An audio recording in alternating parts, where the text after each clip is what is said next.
I'm dedicating this video to Diana Bahati, and I hope and I believe Diana Bahati, tafadhali nisikize tu mama. So Diana Bahati, I saw Diana Bahati and it has been really disturbing me. I've seen Diana Bahati akihoji Morgan Bahati about the unrest in Lenana school. And let me tell you, Diana, and sijui kama kuna watu watashika moto, but mimi, mimi I speak my heart out. I know you are a content creator, but watoto wakifika teenagers, wakifika hii age yenye wako, ujua watoto wako kwa high school, they are teenagers. Now, kwa hiyo high school, kuna watoto wengine wako na mapepo, kuna watoto wengine, they are literally grown up, and they have their codes. And if I've seen them, their codes, kuna watu wanasemanga snitch. For me, I feel like he did not snitch on any of the kids. But our majenzi, nini, watakingi stories zao zitoke. So watamuona kama ni mtu wa kusnitch, ni mtu wa kuongea. And mind you, wacha tu tuongee ukweli. Mtoto akienda shule, utakuta anakuwa bullied, anaambiwa ni mtu wa kuongea.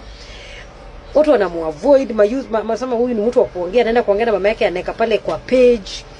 And you're going to make it hard for your kid to stay in school. Utakuta anapenda hiyo shule. But because ako all over umemweka kwa page, do you know that mtoto anaenda kusumbuliwa shule, ataonekana kama ni mtoto ya snitch and everything. I'm not as known as you, but I'm a little bit known. Do you know my daughter literally, yeye uleta shida. Nisha kunikeka kwa page yako mama. Kila mtu anasema anakujua na hata, like they don't like that vibe. So yes, anaongea, maybe mtoto amezoea hiyo, but kwa shule, the setup of the school, na mashule ya kisasa na hawa majenzi hawa watakufanya uruke kichwa hawa. They hate snitches. Wana hate wale watu wanaenda kupeana information ya shule huko. Take it to the bank. Wakati Morgan atarudi shule, atakwambia, hatakuwa bullied. Okay, the mess has already happened, you cannot reverse it, but avoid it. Let kids take it. And there's one unanga wale watu ma celebrity nini, they don't show where the kid. I know it is your way of making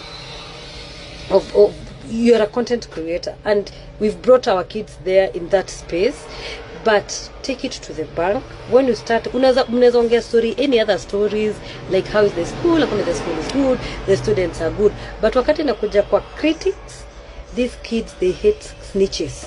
Na shule inaweza msumbua, anaweza kuwa bullied, anaweza fanywa anything bad. Hawa watoto tunawajua tu wewe.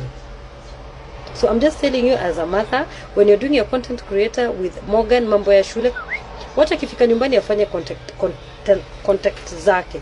But mambo ya shule, kuongea kuhusu student venye ilikuwa, venye kwanza especially hizi mgomo things ilikuwa, he's giving much information outside and people can buy it and think about it and turn it around. It's a very sensitive issues when it comes to kids in school.